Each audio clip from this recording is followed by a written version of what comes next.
దేవుని పరిశుద్ధ నామములు అందరికీ వందనములు. వాక్యమును ధ్యానించుకుందాం.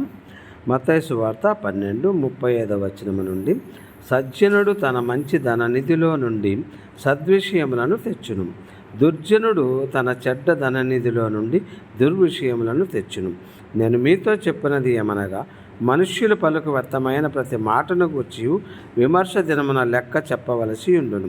నీ మాటలను బట్టి నీతిమంతుడవని తీర్పు నొందుదువు, నీ మాటలను బట్టి అపరాధివని తీర్పు నొందుదువు.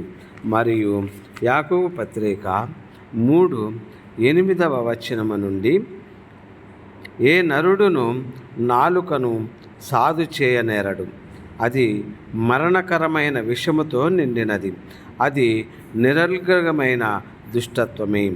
దేవుని పోలికగా పుట్టిన మనుష్యులను శపింతుము, ఒక్క నోట నుండి ఆశీర్వచనమును శాపవచనమును బయలువెళ్ళెను. నా సహోదరులారా, ఇలాగా ఉండకూడదు. నీటి బుగ్గలో ఒక్క జల నుండి తీయని నీరును చేదు నీరును ఊరునా? కాబట్టి ప్రభునందు ప్రియులారా, ఇదిగో ప్రభు వాక్యము జీవజలపు ఊట.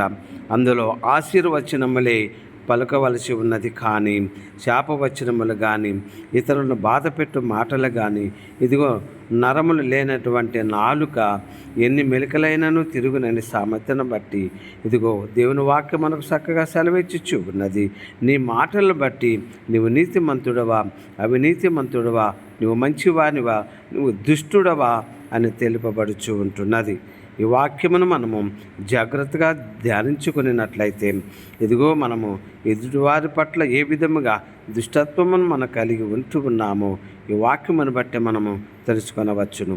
దేవుడి పరిశుద్ధ వాక్యమును దీవించునుగాక. ఆమేన్.